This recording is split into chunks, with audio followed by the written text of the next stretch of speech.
Since I've found photography and nature, a lot of things have been clearing up inside of my mind and really given me a sense of purpose, which has helped me to find a lot of peace and maybe bury some of those demons from my earliest years, because I believe that from our source of pain comes a power when we can kind of learn to use our memories and experiences and make something beautiful.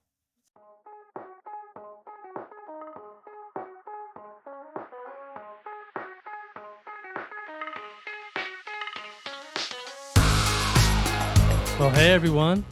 Welcome to episode 392 of F-Stop, Collaborate, and Listen with your host, Matt Payne. This week on the podcast, we're going a bit deeper and more emotional for the topics discussed. I'm super happy that our guest, Brad Carr, was able to open up and discuss his tumultuous past with us so that we could have an honest conversation about how his past has positively informed his approach to making images and how he hopes to transfer that approach to future generations. I appreciate having the opportunity to share Brad's story with you this week, and if you find any value in our conversation, please do support what he's up to and consider supporting this podcast on Patreon. Cheers. Okay, let's get to this week's conversation with Brad Carr.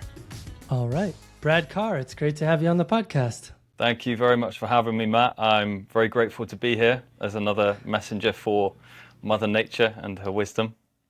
Ah, brilliant. Yes, we need more messengers of Mother Nature's wisdom and brilliance, I think. I think so, especially given the current state of the world.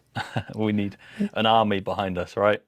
Yes, we need an entire massive army of people to champion all of the good things that Mother Nature does for us. Well, let's lead the way with this conversation, hopefully. Yeah, absolutely. Well, Brad, for people who aren't familiar with you and your photography, why don't you tell us a little bit about who Brad Carr is? Okay, in case you haven't kind of guessed already by that little introduction, I class myself as a bit of a messenger for nature, really. I've worked very hard over the past 6 years to kind of, resign who I think I am and really connect with the deeper side of me, which is a part of nature itself, right?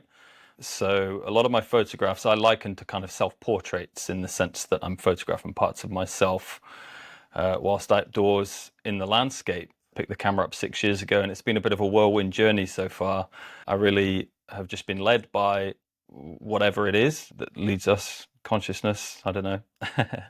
And it's kind of brought me here now via mountains, lakes, and most recently woodland. So I guess over the past 3 years, woodland photography has been my jam. The trees kind of took a hold of me back in 2021 and I haven't escaped since. So I really have a deep affinity with the trees for many reasons. I'm sure we'll get into a lot of those later in the episode. Absolutely. Married, kids, what do you do for work? I'm not married. I'm just under 18 months into a relationship that is, moving in the right direction, shall we say. So no kids. I'm very busy at the moment with this being my focus. And I think, kids will be probably a good few years away, barring any accidents. Full-time. I am full-time professional photographer now. I've been building the business side of my business for the past 3 years. The first year was a bit of a free hit. I didn't really take things too seriously. It was a little bit more the boring marketing stuff and back end, but really pushing things on now. Yeah. Nice. Yeah, you said 18 months, and today is my 18-year wedding anniversary. Wow. Oh, well done. Congratulations. Yeah. Maybe I'll pick your brains on some advice afterwards. Right. That's funny. Kick us off. I know in our correspondence you had mentioned that you had somewhat of a turbulent childhood, and I was wondering if you could tell us a little bit about what that was like. Paint a picture of what that was like and how that kind of shaped you as a human. So for the first, I'd say 11 years of my life, things were pretty wild, chaotic, to say the least. So I had an alcoholic father who was around for the first 2 years of my life, and then kind of decided that he didn't really want to be around anymore. And my mum and him parted ways. Well, she left him and found another guy who actually turned out to be of similar ilk. He was incredibly violent, destroyed the home on many occasions, and yeah, left it in a bit of a state. So I was, waking up in the mornings and walking downstairs to a bit of a bomb site, to be honest. With pictures and ornaments having been thrown across the room and smashed on the floor. So yeah, that was the first kind of 6 or 7, maybe even 8 years. My mum then left that guy for another guy, and lo and behold, within a year or so, he turned out to be of similar kind of ilk again. So yeah, those 11 years really formed the foundation of what I'm doing today with my work around nature, particularly from a well-being standpoint in terms of how nature can really heal the human spirit and stand as a bit of a portal. I liken it to a portal to the soul. It's through nature that I've really been able to revisit many of my own experiences and create from the pain of those early memories that really have, shaped everything that's going on up in my head, or what had been going on up in my head. I mean, since I've found photography and nature, a lot of things have been clearing up inside of my mind and really given me a sense of purpose, which has helped me to find a lot of peace and maybe bury some of those demons from my earliest years, because I believe that from our source of pain comes a power when we can kind of learn to use our memories and experiences and make something beautiful out of them. So that really is the ethos behind my work. Well, thank you for exposing a little bit of vulnerability there and sharing your history. We could probably talk for 10 hours about that particular subject. I mean, as you probably know as a listener, my background's in mental health. I've got a master's degree in clinical psychology, and we're finally learning through lots of research that they're called ACEs, but the adverse childhood events creates a lot of trauma, which then impacts you in lots of different ways by increasing your risk of anxiety and depression and substance abuse disorders and things of that nature. And so you were definitely dealt what I would say is an unfair hand in terms of giving you the opposite of a head start. So it's good to hear you talk about how nature is starting to heal some of those demons for you. Thank you. Yeah, I believe it's a bit of a duty actually to carry forwards my own story.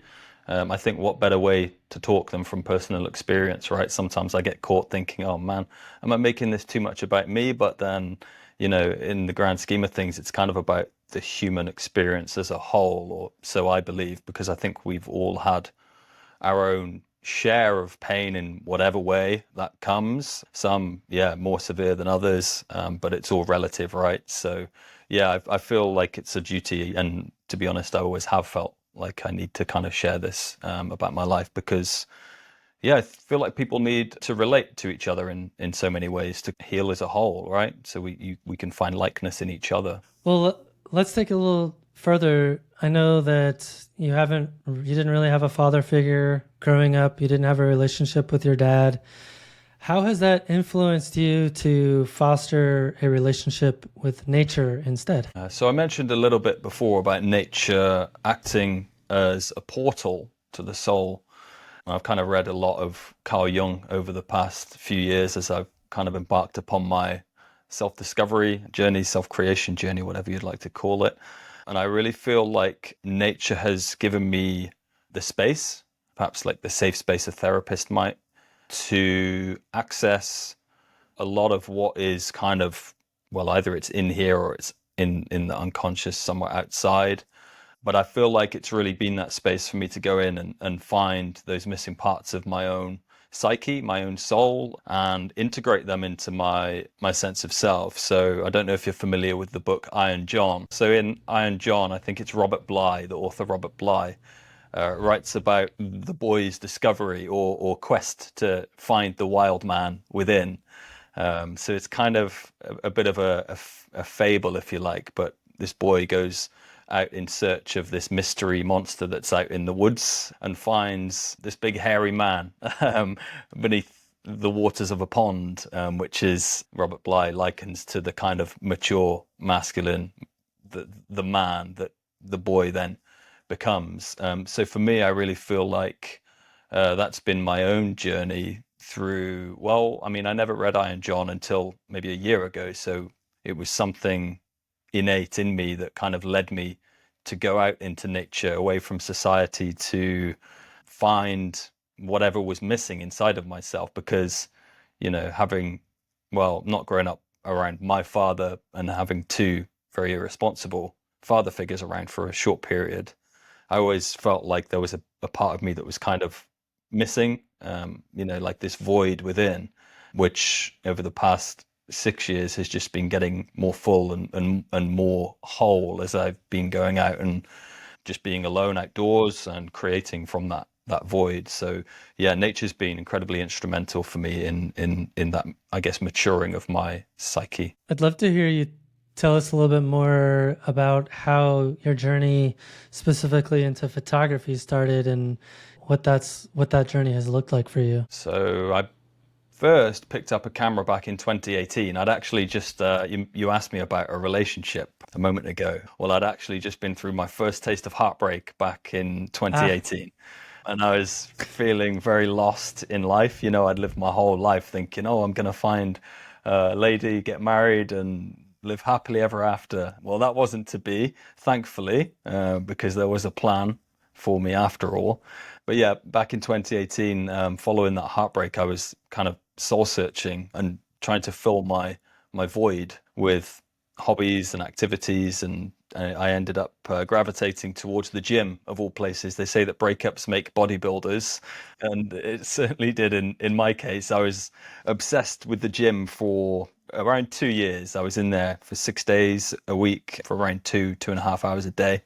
And I was tracking my whole journey with a mobile phone. I was taking pictures and videos of me lifting weights, taking pictures of my diet and me eating like, silly amounts of food, and posting a story on Instagram. So I tracked that whole journey for about, yeah, 2 years. So the first picture I actually took with the intention of telling a story was a selfie, because I picked my mobile phone up at the peak of my depression and heartbreak, and I decided I'm going to tell a story to the world. And that's how my photography journey began. After 2 years, I decided that I'd had enough of taking pictures of my biceps and taking, making videos of me squatting in the gym. And my friend had invited me out for a walk to a beautiful waterfall here in Mid Wales called Pista Florida. It's one of in fact, the tallest, I think, free falling waterfalls in Britain, maybe even Europe, but don't quote me on that one. I think it's about 100 foot free falling waterfall.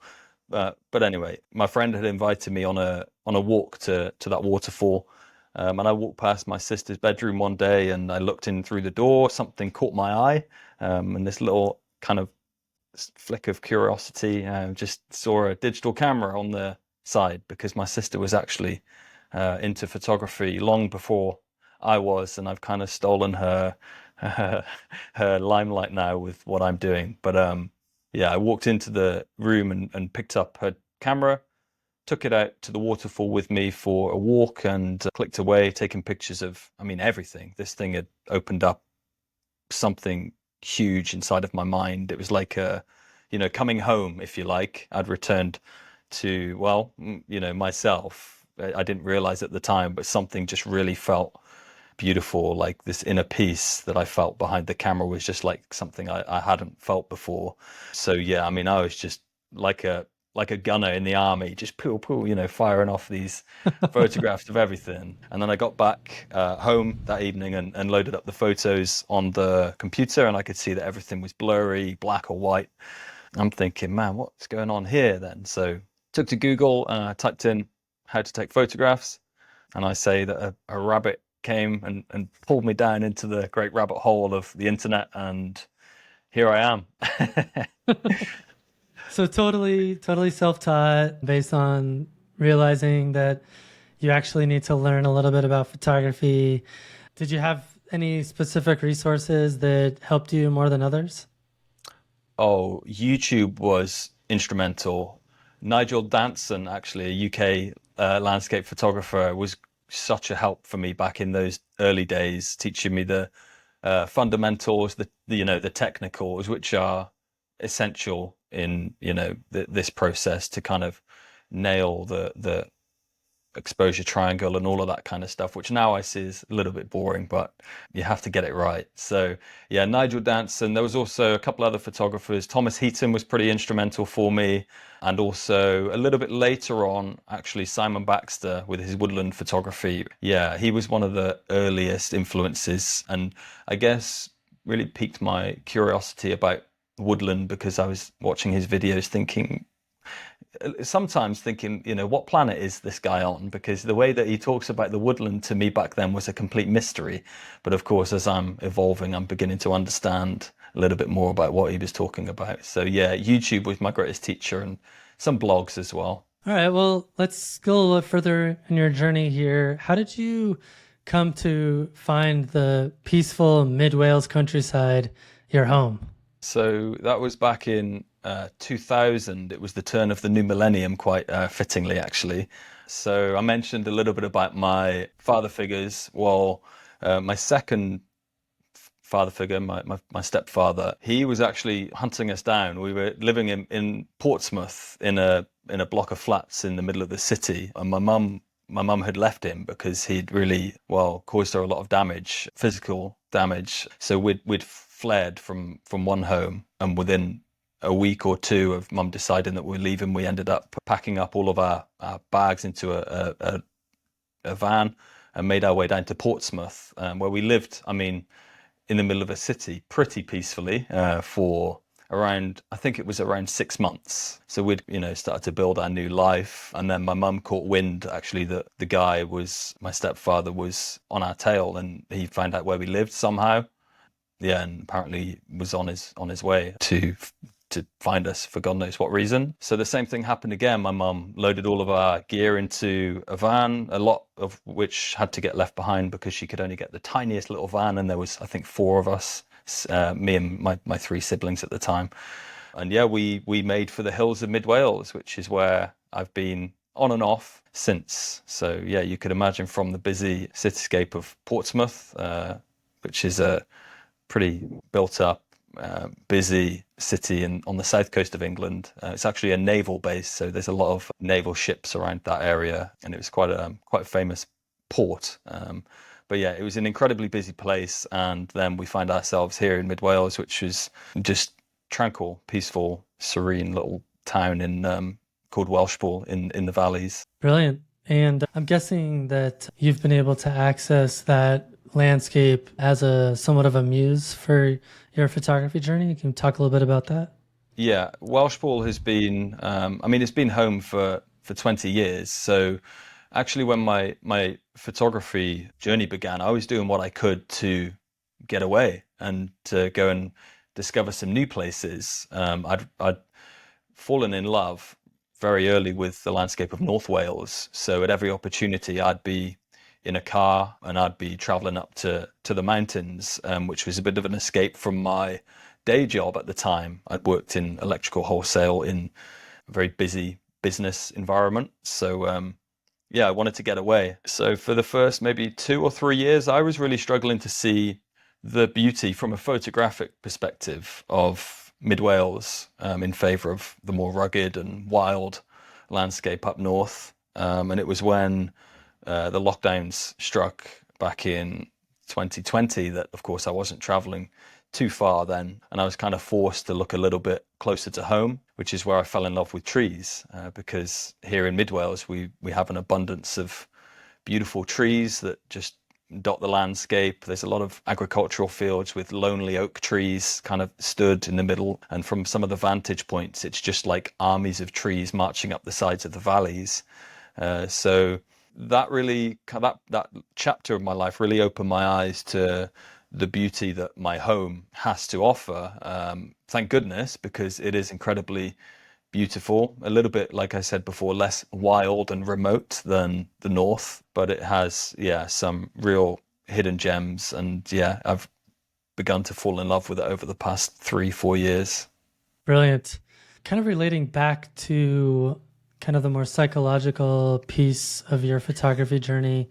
I know that you had mentioned to me in our correspondence that one of your favorite quotes is from John Muir, which he said, "For going out was really going in." Why does that particular quote resonate with you so much? Because I understand it on so many levels now. When I first read that quote, I think I first came across John Muir probably 4 or 5 years ago, and I didn't have too much of an understanding about what he was meaning by that, because going out was going out then.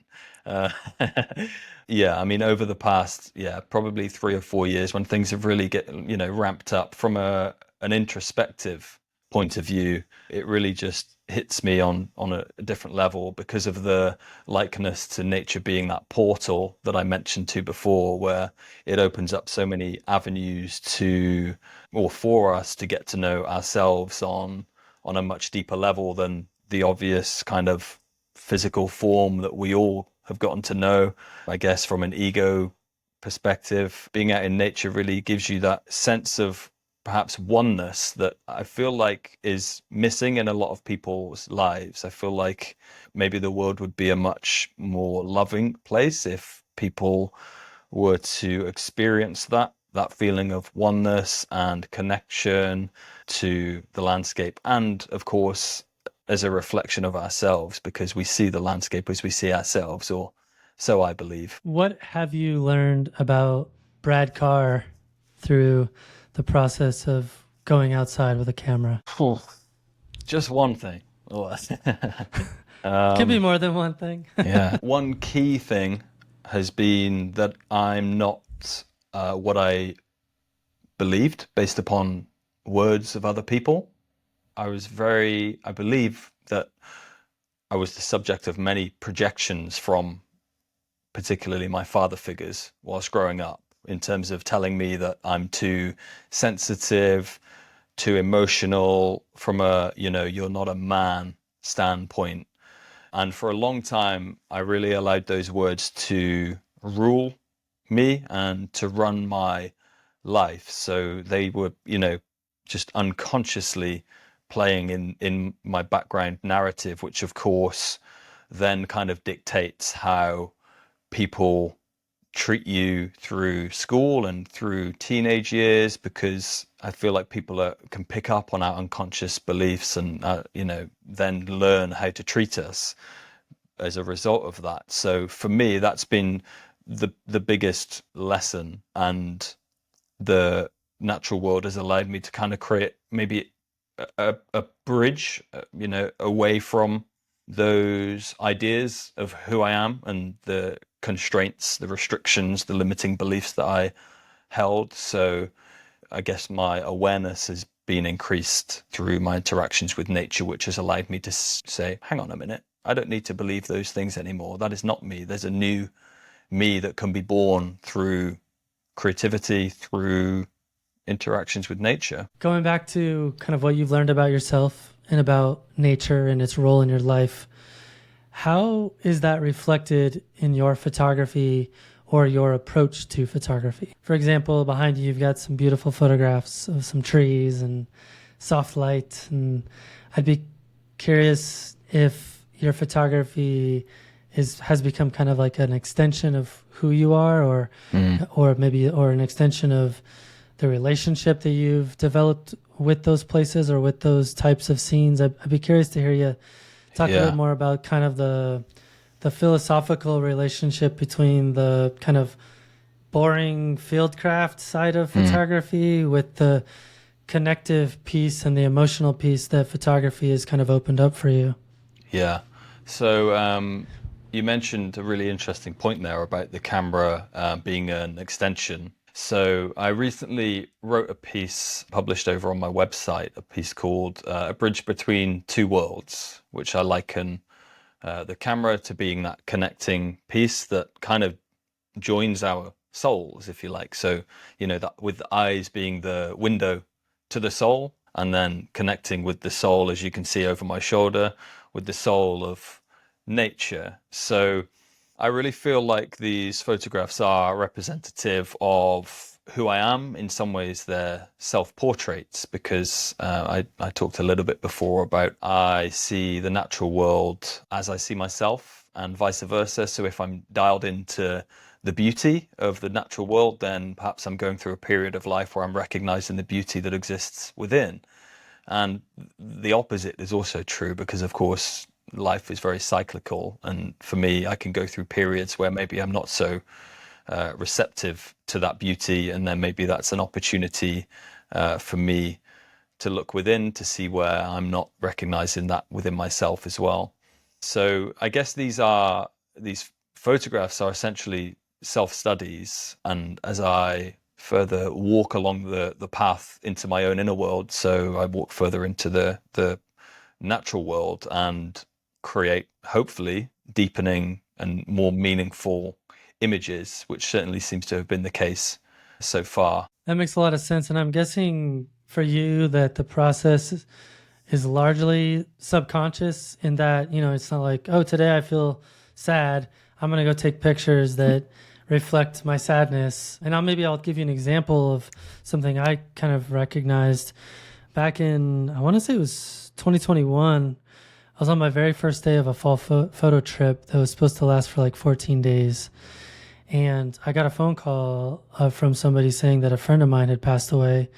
And so I spent the whole next day just walking into the woods and photographing whatever spoke to me. And when I look back at those photographs, there's definitely something different about them that's not typically seen in a lot of my photography. I definitely place the blame or explanation of it on the fact that I was maybe processing the fact that this person had died, and the photographs are kind of an extension of how I was feeling that day. So I'm guessing for you, it's a little bit similar in terms of kind of how it works for you. Yeah, I'd say you've hit the nail on the head with that statement, really. And it's quite interesting that you kind of have taken that approach as well, as have a few other photographers that I've gotten to speak to over the past few years.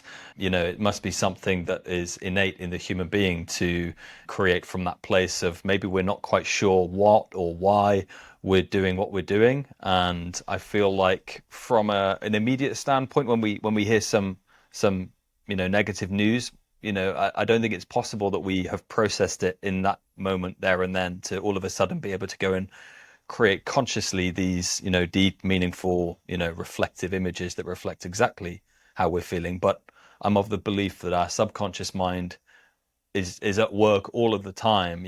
I think, is it 97% of us run unconsciously, that only 3% of us is kind of accessed in our conscious mind. So that would really explain a lot in terms of what we're touching upon here, with the creative process really being predominantly subconscious, or maybe even unconscious. And yeah, maybe, I mean, it's not everybody's approach to then step back and reflect, but it sounds like you take a similar approach to me, in that your works are an opportunity to study yourself throughout the creative process, right? Yeah, and I think it's important not to like force it. Sometimes it's a good idea to just kind of look back and notice patterns or notice things about your images that you're like, those are maybe a little bit different. I wonder what was oh, right, that was happening, and this was going on, and it's like that all makes more sense now. So I think it's good to like recognize it, but I don't think it's necessarily productive to force yourself into that state of thinking. Sure, yeah. And if you're anything like me, sometimes these realizations come when you're just, maybe in the shower or driving somewhere, that is completely unrelated to the time or the event, but you just get a little nugget or, little drop in saying, have you thought about that meaning that? Or, a little spark of inspiration for an essay. That certainly happens to me sometimes, where it's maybe just a short sentence that comes to my mind, and then that inspires a whole essay about a certain photograph. And I'm like, sometimes it's definitely what makes me question the concept of creativity being from somewhere else, because I'm like, halfway through an essay thinking, where is this coming from? This is not me doing this. It's like my hand's been taken over, and I'm just producing an essay based on a photo that maybe I created 18 months ago or something. Right, right. Well, though 18 months ago, you had just started a new relationship, so maybe there's a correlation there. Maybe. Yeah. That's funny. Well, so it seems to me, Brad, that for you, spending time in nature with the camera is very much a process of healing and introspection. And you'd kind of touched on this before with your father figures in your life, but I feel like our culture has kind of historically shunned men from engaging with their emotions. So I'd love to hear you talk a little bit about how nature and photography have given you the space to kind of process those emotions and to maybe express those emotions in a way that's maybe more accepted, or who cares if it's accepted, I guess. But I'd love to hear you talk a little about that. So, I mean, if you'd have asked me 4 years ago to come online and give a talk about my childhood, my experiences, my creativity, and my emotions, then there would have been no way I could have shown my face and raised my voice to be able to talk about this. So I really liken photography to kind of like, it's been a bit of a stepping stone, I guess, to be able to bring myself out into the world and to talk and to stand on stages and deliver talks as well, to really be seen in my expression, because that at one stage would have invoked too much fear and I'd have just shut down completely. So if it wasn't for photography and I mean Instagram, right, it's the social media platforms that get a lot of stick, but actually for somebody like myself, they've been instrumental in actually allowing me that first step to expression, which was shut down for 11, 12, 13 years of my life, and then for a long time shut down by myself. I wouldn't allow myself to create. So I mean, for 26 years, I would not class myself as a creative person in the slightest. I had no interest in art or creativity, because for me it was, I was repeating that same narrative and not really allowing myself the freedom to express in that sense. So it's just been such a powerful tool to have been able to create from a safe distance, and then maybe to reveal those sides of myself to certain people that maybe I trust. And this whole process has been a trust building exercise for me to rebuild that trust that was perhaps broken throughout those childhood years where I kept so much of my own self hidden. And I mean, for men, it's equally as important for us to find our own forms of expression as it is for women. So for anybody who is perhaps reserving sides of themselves through fear, then I feel like there's so much benefit to learning our own forms. And I mean, for men, it's, well, I'm not going to say it's more important, but we certainly have more tendencies to express anger in the wrong ways, which I learned very early from the three men that raised me. So for us to have some kind of creative outlet as well as a physical outlet in terms of gym, lifting weights or climbing or hiking, or I feel like the two hand in hand is such a powerful cocktail for us to release the energy that naturally builds up inside of us as we go through life and interact with people and accrue experiences. Yeah, and I'm just so sensitive to people who perhaps haven't learnt or acquired the skills to express in the way that perhaps us as photographers or people who sing or people who dance or and insert any other creative hobby here. I'm just incredibly sensitive, and part of my mission is to equip people with the skills, particularly men, to express in ways that they feel safe, so that we can be men that are leading with sensitivity, compassion, and vulnerability. It's okay for us to express our emotion in healthy ways, and it's okay to be vulnerable and share Sure. things about yourself with others that maybe you're not proud of, or maybe that you're ashamed of, because in sharing our vulnerabilities, there's a healing process that's kicked in. And also it is this natural cocktail that builds trust in others. And when people see you being vulnerable and showing your weaknesses, they can more strongly relate to you. I think it's important to embrace those things in who we are as human beings. Absolutely, and you articulated all of that very beautifully, Matt. So yeah, I can resonate very deeply with what you're talking about. And actually, it leads to deeper connections with the opposite sex too. And I can vouch for that firsthand with the connection that I now have with my wonderful girlfriend through leading with that authenticity and vulnerability. This relationship that I have now would not be possible without that. So yeah, completely agree with what you said. Right on. Well, let's talk a little bit more about the art of photography. How do you see the art of photography as a practice as opposed to a profession, and why? So I see my creative process as a practice that I actually liken to a dance between thought and being. It's a piece of writing that I produced recently with the same title that really opens many avenues to why I see this as a practice and an art form, in the same way that I would see martial arts as a spiritual practice. This is exactly the same for me with photography, in that it's a tool for growth and spiritual development as much as it is a way to earn a living, or a hobby to enjoy, on a weekend. The person I am today would not be here without this kind of the tool of the camera, and also of the pen, that has kind of just allowed me to access so much within myself. So the dance between thought and being is the concept of the photography being the being, which is the more meditative, introspective side, which maybe is being led by my intuition, maybe by my emotions, in that I'm reacting to the light, to the compositions that appear to my eyes. So, in that half of my practice, I'm trying not to allow this crazy thing to get involved too often, because I feel like too much thought can be limiting to our maybe bodies that are trying to lead the way, and our senses, our eyes, our ears, the smells. So I allow that to be obviously the main part of my practice, because it is photography that I'm pursuing, and I am a photographer primarily. But then I introduced the thought side of things, which is the more critical and more logical, I would say. So in the same way that it's a kind of dance between the two practices, it's also a dance between perhaps the masculine, feminine parts of the psyche that is maybe more emotional and intuitive and logical, and I don't know what other words you might use for that other half, but yeah, definitely logical. Analytical perhaps would be the word as well that I'd use.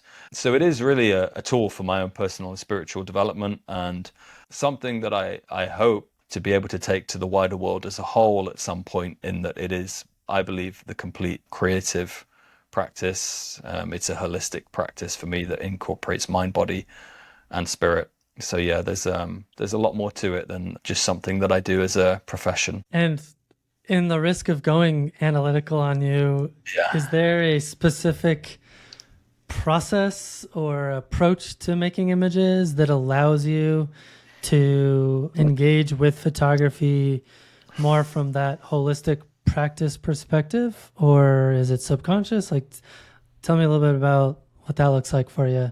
Like, if someone's listening and they're like, that sounds really awesome, but I have no idea how to do that.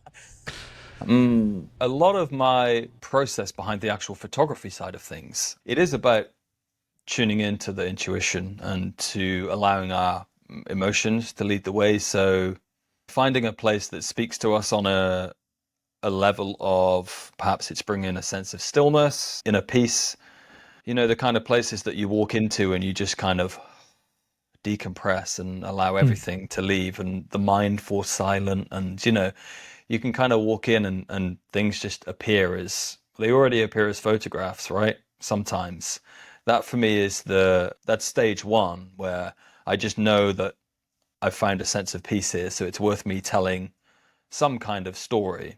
A lot of my process then would be around actually developing my connection to the place, rather than going in all guns blazing and firing off photographs, unless of course I happen to stumble into a place that is magical light and glorious mist, on the odd chance. But that's very rare, actually. It's more a process of building that connection first, in that I spend probably, sometimes up to 30, 40 mornings, evenings in a location before I even feel that I've found something worthwhile creating. So, I can be sat there sometimes just in a state of meditation, just watching the world go by, listening to the sounds, the birds, and, observing the way that the light is falling over, the landscape and kissing the trunks of the trees. Yeah, it's a real observational practice for me before it is any kind of photography process. And I don't think that can be underestimated in the current world, and also in the photography world as a whole, which in some cases can inspire maybe a little bit of honeypot location, hopping around and quick firing photographs before moving on to the next one, which to me kind of defeats the object of actually being outdoors in nature, which is to, build that connection and to repair that bridge between myself and the outer location, as mentioned before. So after, I've found that I'm connected to a place and I have stories to tell, then I'll undergo a little bit of planning, try to decide what conditions might suit and what light might suit, and then just sit and wait for those magical conditions to arrive. When you were talking, I was reminded of a really awesome essay that Guy Tal wrote for Nature Photographers Network. I want to say like maybe 4 or 5 years ago now, but it was called The Mindful Photographer, and he kind of outlines these steps where you take what he calls visual inventories. So like, you show up to a location, take your backpack off, sit down, eliminate some distractions, and then just start being observant about what it is you're drawn to, like sights, smells, sounds, movement of grass, whatever it is. And then you start to formulate like an inventory of things that you might be able to incorporate into your photograph. And I think I like that essay because it was like a very practical approach to accomplishing this sort of more subconscious mindset that you're talking about. So thank you. Sure. Welcome, and thank you for showing the Guy Tal essay. I'll be sure to try and hunt that one down and read it. I love Guy Tal's writings. They just they add such a different dimension to his already incredible photographs. I know you touched on this a little bit earlier, but I wanted to hear you elaborate a little bit further. How has your deepest pain become your greatest superpower? So I mentioned, in detail before about the childhood experiences, the most painful of which I guess was the abuse that was kind of inflicted upon me or projected upon me by my father figures, in terms of the shutting down of my emotions, my sensitivity, which for a long time I then inflicted upon myself unconsciously. A lot of those traits within me then would come out in unconscious ways, particularly after maybe going out on a night drinking or on the football pitch. I could erupt in the same way that my father figures would. So it was really through unpacking all of this kind of baggage and opening Pandora's box over the past 6 years that I've been able to, go back and rescue those sides of myself and actually use those traits of, sensitivity and my deep understanding of the emotional landscape. It's only through retrieving those that my photographs and writings have been made possible. So for me now to be in a position to share these with the world and to share this story with the world in the hope of making it better, more functional, more loving and more understanding place to exist in, well, that for me is the ultimate way to deal with any early life pain. And I feel like there can be lessons there for anybody to learn from, in that we don't need to sit and stew on these experiences and maybe become victims to them, but actually by using them, we can become victorious over them and make the world a better place through it. It strikes me as you were talking that it might be an interesting exercise for people who are listening to maybe write down some of the things that they think are their biggest weaknesses, whether it be maybe they get angry easily, or maybe they cry easily, or maybe they're impatient with the landscape, or whatever that weakness is, and then trying to practically draw lines to different ways in which you could harness that and tell a story about that particular aspect of yourself through photography. I'd be curious if that would work for people or not. Yeah, that's a great exercise. Do you have like a community section for the podcast, Matt? Just out of interest. Yeah, we have on Patreon. Every episode gets posted there, and people can join Patreon for free. You don't have to be a paid member of Patreon to engage in the conversations that happen there. And I usually will ask like some leading questions in the show notes for people to respond to. I haven't had a ton of people take me up on that yet, but I still keep trying to get people to engage more. We also Sure. have, social media and things like that, but Yeah. I think Patreon would be the best place for people to do it because it's like there's a slight barrier for entry, so it's not like Yeah. random people talking on Facebook or whatever. Yeah, So, right. Oh, well, hopefully yeah. this can serve as a bit of a prod. Yeah, gentle prod for people. Yeah, I love that. Well, I'd love to hear you talk a little bit about how you've been engaging youth with your nature photography practice. I'd love to hear you talk a little bit more about what that process is and what are the outcomes that you've been able to see. Okay, so I'm going to roll back to the beginning of this year, actually, because I worked in a primary school for 10 weeks with a group of 27-year-olds, six and 7-year-olds, which, by the way, 6 and 7-year-olds are really smart these days. You might think of 6 and 7-year-olds as kids kind of running around with snotty noses and, scratching their bums. But no, these kids were incredibly smart, and I was having such fascinating conversations with them. It was absolutely mind-blowing to be a part of the project with them. You're nodding like Matt. Have you got some 6 and 7-year-olds? Is that No, but my son is actually 16, but oh, right. I remember he thought he was like the smartest kid ever. So I totally get what you're saying. So did I when I was younger, I think it must be something that we all go through. Yeah, so anyway, I was invited by the head teacher and a creative agent to run my practice in a small woodland, which was around about half a mile from the primary school.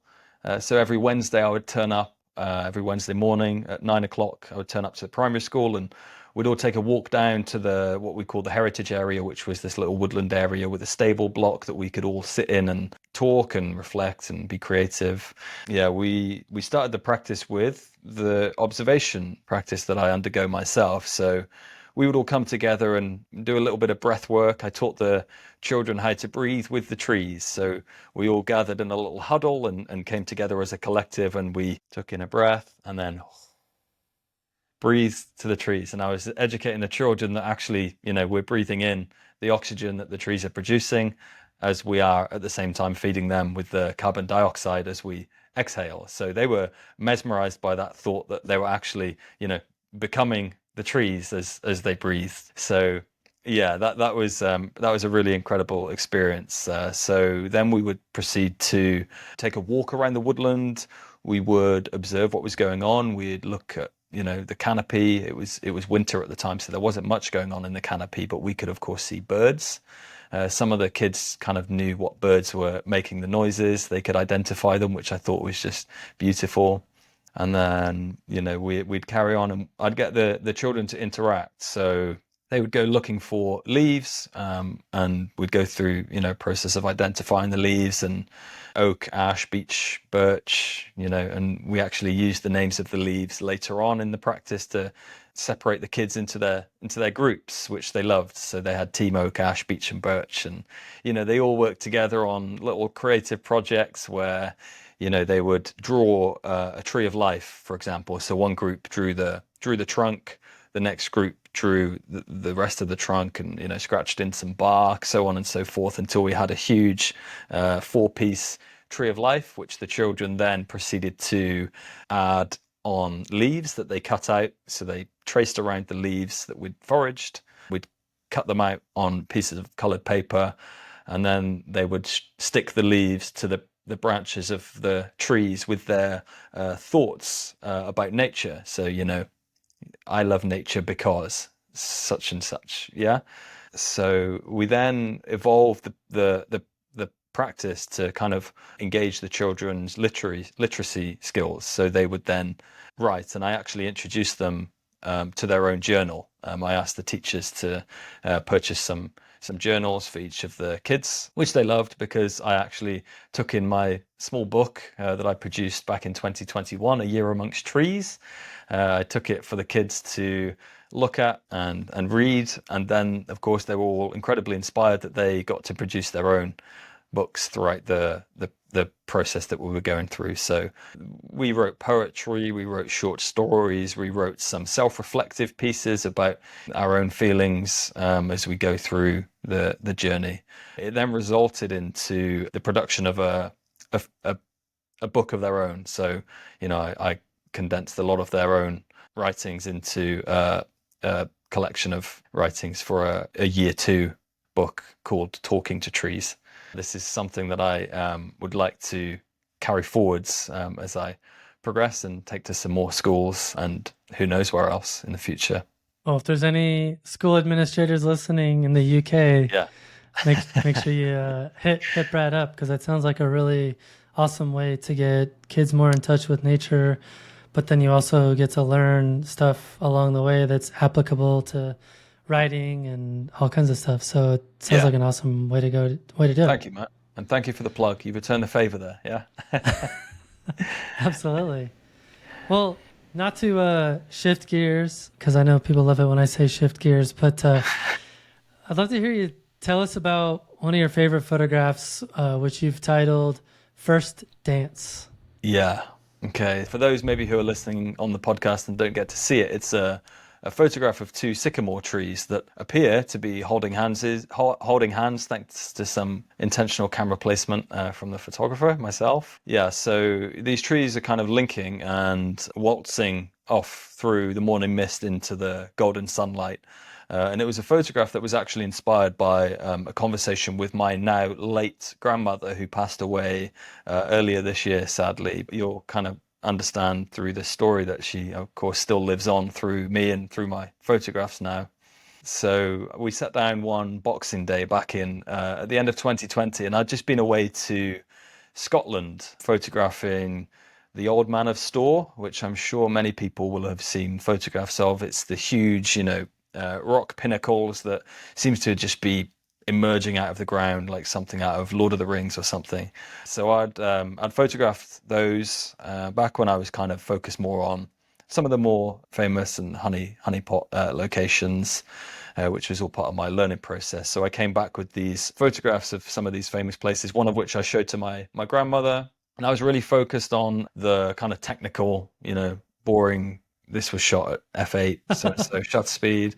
Look how cool these huge rocks are, how long have they been stood there? And, more of the physical, less spiritual kind of side of the art. So my nan kind of sat beside me, and I could tell that she was bored by me rabbiting on about the technicals. And she pointed to the screen and she said, "Don't you see the face in the rocks?"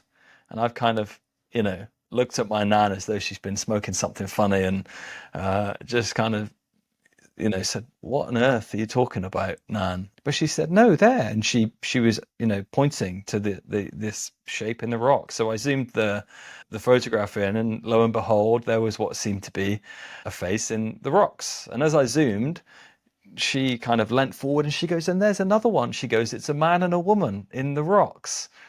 And I was, just blown away by my nan seeing these crazy things in rocks, and the story that she had going on in her head, which at the time I thought was daft, because I was seeing things through my eyes, thinking, no, these are rocks, they're not faces, these are my photographs, you don't know what you're talking about, right? But it served to really just open up my mind to, well, another person's point of view, of course, but also to the imagination that my nan had somehow reconnected with through her years. So by this point, she's 84, 85 years old, and we'd lost my grandfather around 5 or 6 years ago. So she'd been alone for a long time, which had actually, upon reflection, given her a lot of time to go back into, her own mind and maybe reconnect with her own inner child and engage with that imagination and storytelling and awe and wonder that perhaps me at, what was I at the time, 27, 28 years old, had clearly forgotten all about, because life gets hold of us sometimes and takes us along the journey towards, in my case, I was working in business at the time and selling physical products that had no interest or imaginative qualities to them. So I was left with questioning myself, thinking, okay, so we start out in life as these wondrous, inspired, curious, imaginative children. And of course, judging upon this interaction, that's how we end up in life as well. What the hell happens in between? I was asking myself, what am I doing with my life? Why don't I spend some time engaging with my inner child again and using some imagination to maybe tell some different kinds of stories? And it was a month or so after that episode with my grandmother that I walked up a local hill in Welsh and saw two trees dancing in the mist, which is something that I wouldn't have seen before. So, there's a real beauty in not just engaging with that imagination again, but also in, connecting with people and showing our work and opening ourselves to learn from everybody. My nan's teaching me things at 85 years old that, I couldn't have taught myself. So there's something I think we can take from everybody if we just allow ourselves to, to not know, to relinquish our egos. My ego is, this is my photograph. There's no faces. These are rocks. But actually, if we just relax and allow ourselves to open, then there's lessons and so much growth to be had. Well said. I love that. And I'm totally with you. It's funny how all of that creativity inside of us gets crushed out of us through through school and through jobs and things like that. And I think that's what I love about photography, is that it gives you permission to just forget about all that and forget about like what you should do and what you need to do, and just focus on having a good time and being curious and seeing what comes of it. And I think that type of approach to creating photographs is going to take you very far. I hope so. Thank you, Matt. And likewise with yourself. Yeah, stay curious. Is that a journey that you've been on yourself, to kind of re-engage with your own curiosity, or is that something that you've perhaps always had? And of course, your imagination as well. Yeah, I mean, I would say definitely over the last 5 or 6 years through photography, I've definitely re-engaged with that part of who I am in a much more intentional way. And it definitely shows in the photographs. I'd say prior to that, my photographs were more sterile, or, more kind of just representative of, here's a photo of a place, as opposed to like having deeper meaning and things like that. So yeah, absolutely. What do you think it might be then in that case that, it sounds like we've both been on a similar path with photography to engage in the deeper side of things. I'm curious from, I don't know if you engage your psychology kind of background in your work. Is there something you think maybe happens inside of the mind that it makes that a kind of common thing with photography? Yeah, I don't know. I spent quite a bit of time thinking about that, and I feel like some of it is like you were saying earlier, like you kind of got to let go of the ego a little bit. You also need to disassociate yourself from what the external world, or what you think the external world wants you to create. Like, an epic landscape. Yeah, it's a beautiful image, but like there's more to landscape photography than some of these kind of formulaic approaches to making a beautiful image. And so I think just giving your permission to play and experiment and to try new things out, and to kind of like not care about what other people think, and, spend more time in that uncomfortable zone, I guess, for lack of a better way to put it. Yeah, no, that's beautiful. Yeah. Yeah. Well, a couple more questions. Tell us about your upcoming debut photo book. Okay, so I've actually just pushed the release date back, probably until midpoint next year now. I had a little bit of a slow time with pre-orders, and yeah, it's quite an expensive undertaking to actually produce a photo book, which I didn't realize at the time.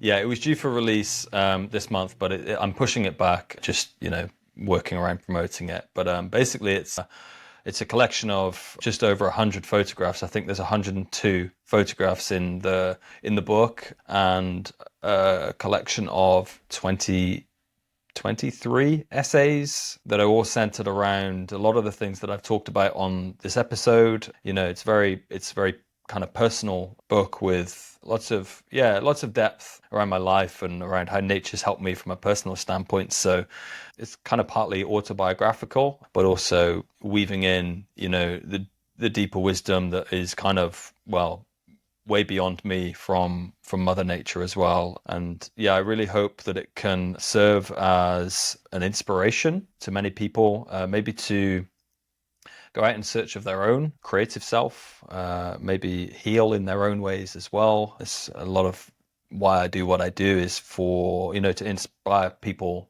as a whole to embark upon their own quest, which might not be the same as mine. It might be their own version of it, but hey, that's, the ultimate goal for everybody is to find their own lane and find their own path. So yeah, I'm really excited to get to work promoting it and hopefully get it into the hands of some people that might be able to help me in spreading the message as a kind of a wider mission and purpose around photography and the practice that I have mentioned. And what is the book called? It's called Finding Light. Finding Light. I love it. Thank you. We'll put a link for all that stuff in the show notes. And fortunately, we have a really awesome group of listeners who love to support other photographers. So everyone, awesome. Take some time out of your schedule and go support Brad's book. Thank you. Thank you, everybody. Yeah. All right. Last question. Who do you recommend for the podcast? Who are some individuals that inspire you or that you think we should learn more about? So one photographer that I have really fallen in love with recently is a guy from, I hope I get this right, Sweden, called Bill Ferngren. He's a master at what he does with his intimate work, and I really connect with a lot of what he does on a deep level. It's very quiet, very reflective and introspective, and I feel like it's probably deeply personal as well. I haven't actually read too much of into Bill's work. I haven't seen that he's written any essays or anything like that, but I get the sense from looking, which is a great start, isn't it? If you can see from a photograph that you feel like you know the person already, then that's a great start. I did a article about him and his photography for On Landscape a few months ago. I can put a link to that in the show notes. Great. I love his images. They're really good. Yeah. Have you thought about having him on, or have you? He's like one of those people that's like, I'm good. I don't need to talk. No. Okay. But maybe he needs a couple more years. People should definitely look at his stuff, though. Yeah, but that, respect to him for that. If that's how he approaches what he's doing, that's all good. Another person I recommend is Wendy Bagnall from over here in the UK as well. I don't know if you're familiar with Wendy, but she creates some really beautiful, a diversity of photographs from seascapes really to woodland, but they're all again very quiet and meditative and thoughtful. I think she also has a beautiful approach to the art of photography more than the practical side of the camera. That's awesome. Well, Brad, thank you so much for those recommendations and for taking the time out of your schedule to join us on the podcast. Put links to everything in the show notes, but thank you again. It was an awesome chat, man. Awesome. Thank you very much for having me, Matt, and I hope that you keep up the great work with this podcast. As I mentioned to you earlier, I'm very inspired by your dedication to shine some of your own light onto photographers and their work for the greater good. So thank you as well. You're welcome.